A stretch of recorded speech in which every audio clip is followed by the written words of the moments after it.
Hi guys, welcome to study skill success. कैसे हैं आप सब? होपफुली आप सब अच्छे होंगे और उतनी ही अच्छी आपकी प्रिपरेशन भी चल रही होगी। सो आज इस चैप्टर का लास्ट टॉपिक है। चार टॉपिक्स हैं। एक तो हो गया बीज, दूसरा हो गया फल, तीसरा हो गया पुष्पी पादपों पादपों का अर्थ तकनीकी विवरण, और चौथा आपका सोलेनेसी है, जो कि मैं थंबनेल में ऐड करने भूल गया। लेकिन सोलेनेसी को भी हम पढ़ेंगे थोड़ा सा, ठीक है।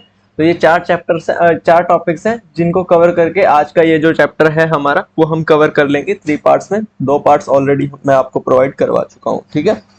इन सभी की पीडीएफ आपको टेलीग्राम चैनल पर मिल जाएगी, स्टडी स्किल सक्सेस नाम से है, आप इसको ज्वाइन कर लीजिएगा। चलिए बात करते हैं आज के टॉपिक पर। सबसे पहले पढ़ते हैं फल के बारे में। तो फल क्या है? एक पुष्पी पादपों का प्रमुख अभिलक्षण है। ये परिपक्व अंडाशय होता है। सबसे तो ध्यान रखिएगा, जो फल है वो परिपक्व अंडाशय होता है, जो कि निषेचन के बाद विकसित होता है। कब विकसित होता है? निषेचन के बाद विकसित होता है। तो क्या निषेचन के बिना या फिर निषेचन के पहले कोई विकसित हो सकता है कोई भी फल? तो निषेचन के पहले तो विकसित नहीं हो सकते, लेकिन निषेचन के बिना विकसित हो सकते हैं। और जो भी निषेचन के बिना विकसित होते हैं उन्हें हम अनिषेच की बोल देते हैं या फिर पार्थेनोकार्निक फल बोल देते हैं। पार्थेनोकार्निक या फिर अनिषेच की फल कहते हैं, जो कि निषेचन के बिना होते हैं, ठीक है। नॉर्मली निषेचन के बाद ही फल विकसित होता है। फल में एक भित्ति होती है और एक भित्ति अथवा फल भित्ति और बीज होते हैं।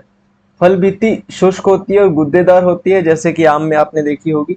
जब फल भित्ति मोटी तथा गुद्देदार होती है तब उसमें एक भारी भित्ति होती है, जिसे बाह्य फल भित्ति कहते हैं। इसके मध्य में मध्य फल भित्ति और भीतरी और अंत्य फल भित्ति होती है। देखिए, ये आम आ गया आपका। यहाँ पर एक बाह्य फल भित्ति होती है, ऊपर का छिलका। एक मध्य फल भित्ति होती है जो कि गुद्देदार होती है, खाने लायक। वो अंदर की तरफ एक बीज होता है और बीज के ऊपर एक अंतःफल भित्ति होती है, ठीक है। ऐसे भी नारियल में भी होता है। नारियल में बाह्य फल भित्ति होती है, उसके बाद मध्य फल भित्ति आ गई, उसके बाद अंत्यफल भित्ति आ गई, जिसमें जो है वो खाने लायक होती है, ठीक है। मध्य भित्ति खाने लायक होती है, उसके बाद बीज आ गया आपका। तो ये नारियल का भी होते हैं। आम तथा नारियल प्रकार के जो फल है उनको आष्ठील बोलते हैं, यानी कि ड्रूप ड्रूप बोलते हैं, आष्ठील। ये फल एक अंडापी ऊर्ध्ववर्ती अंडाशय से विकसित होते हैं और उनमें एक बीज होता है।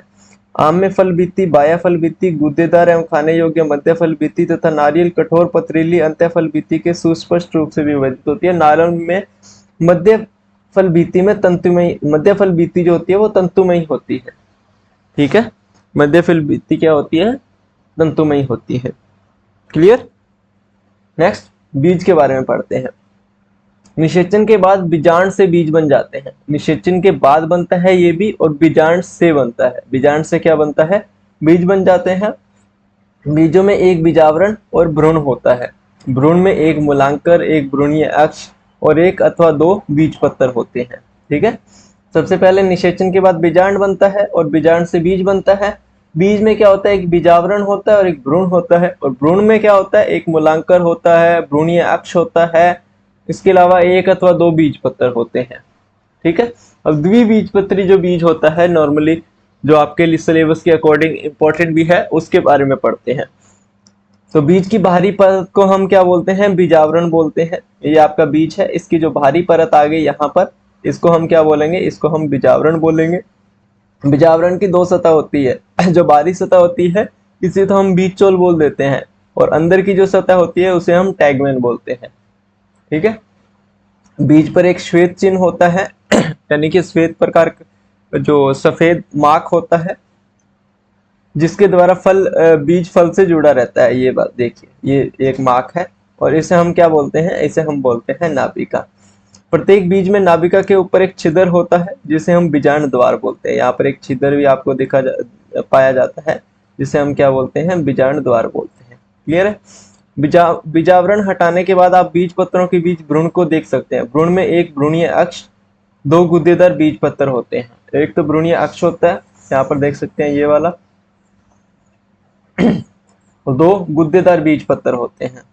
बीज पत्रों में भोज्य पदार्थ संचित रहता है। ये जो बीज पत्र है ना, इसमें भोज्य पदार्थ जो है वो भोजन के लिए जो पदार्थ है वो संचित रहते हैं, इकट्ठे करके रखते हैं। अक्ष के निचले नुकीले भाग को मूलांकुर, ये जो निचला नुकीला भाग है इसे मूलांकर, और ऊपर के भाग को हम बोलते हैं प्रांकुर। क्लियर है? भ्रूणपोष भोजन संग्रह करने वाला उत्तक है। दो द्विनिषेचक जन के परिणाम से बनता है। सना, चेम तथा मटर में भ्रूणपोष पतला होता है, इसलिए ये अभ्रूणपोषी है, जबकि अरंड में ये गुद्देदार होता है। अब एक बीजपत्री बीज की संरचना देख लेते हैं। तो ये बीज भ्रूणपोषी होते हैं, लेकिन इनमें से कुछ अभ्रूणपोषी भी होते हैं, जैसे कि आर्किड। अनाज के बीज जैसे कि मक्का हो गया, मक्का में बीजावरण झिल्लीदार तथा फल भित्ति में संगलित होता है। भ्रूणपोष स्थूलीय होता है और भोजन का संग्रहण करता है। भ्रूणपोष क्या करता है? भोजन का संग्रहण करता है। भ्रूणपोष की भारी भित्ति भ्रूण से एक प्रोटीनी सतह द्वारा अलग होती है और इसे हम एल्यूरोन बोलते हैं। भ्रूण आकार में छोटा होता है और यह भ्रूणपोष के एक सिरे पर खांचे में स्थित होता है। इसमें एक बड़ा तथा ढालाकार बीजपत्र होता है, जिसे हम स्केटुलम कहते हैं, और इसमें एक छोटा अक्ष होता है, जिसे प्रांकुर तथा मूलांकुर कहते हैं। प्रांकुर तथा मूलांकुर एक चादर से ढके होते हैं, जिसे प्रांकुर चोल और मूलांकुर चोल कहते हैं। जिससे प्रांकुर ढका रहता है उसे प्रांकुर चोल, और जिससे मूलांकुर ढका रहता है उसे हम मूलांकुर चोल कहते हैं। क्लियर? ये आप देख सकते हैं, यहाँ पर आपको भ्रूणपोष मिल जाता है, और ये पूरा का पूरा अंदर की तरफ जो आपको मिलता है ये भ्रूण होता है। यहाँ पर आपका बीजावरण दिख गया बाहरी सतह पर, एल्यूरोन सतह ये है। ठीक है, एल्यूरोन सतह मैंने आपको बताया था ना कि बाहरी भित्ति भ्रूण से एक प्रोटीन सतह द्वारा अलग होती है, जिसे एल्यूरोन कहते हैं। तो ये एल्यूरोन सतह है। यहाँ पर आपको भ्रूणपोष मिल जाएगा, ये स्केटुलम, प्रांकुर चोल ब्राउन ब्राउन में, और यहाँ पर ये प्रांकुर, यहाँ पर ये मूलांकुर दिख गया, और यहाँ पर ये मूलांकुर चोल दिख गया। देखो, मूलांकुर एक चद्दर की तरह से ढका हुआ है, तो ये मूलांकुर चोल से ढका है। प्रांकुर एक चद्दर की चोल से ढका हुआ है, तो ये प्रांकुर चोल हो गया। क्लियर? नेक्स्ट, एक प्ररूपी पुष्पी पादप एंजियोस्पर्म का तकनीकी अर्धतकनीकी विवरण।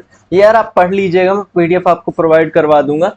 ये देखो, ऐसे समझ नहीं आएगा। इसमें ये दिया गया है कि अगर हम सूत्र लिखते हैं तो किस चीज को किससे निरूपित किया जाएगा। ठीक है, तो एक बार आप इसको पढ़ लीजिएगा। ठीक है, या तो स्क्रीनशॉट ले सकते हैं इसका मेनली ले लीजिए। सूत्र बताया गया, सूत्र कैसे हम इनिशिएट करेंगे। चलिए, सोलेनेसी ये एक बड़ा कुल है और इसे आलू कुल भी कहा जाता है। ये उष्ण कटिबंधीय, उपोष्ण तथा शीतोष्ण में फैले रहते हैं। ठीक है, सोलेनेस नाइग्रम मकोया कोई का पौधे हैं। ये पहला पुष्प शाखा है यहाँ पर। दूसरा, यहाँ पर आपको पुष्प दे दिया जाता है व्यय में। तीसरा, पुष्प की जो अनुदैर्ध्य काट है वो दी गई है। उसके बाद आपको पुंकेसर दिखाए गए हैं इसमें। इसके बाद अंडप है, ये आपका समझ में आ रहा होगा, और यहाँ पर आपका ये पूरा का पूरा पुष्पी चित्र है। ठीक है, ये कायिक अभिलक्षण है।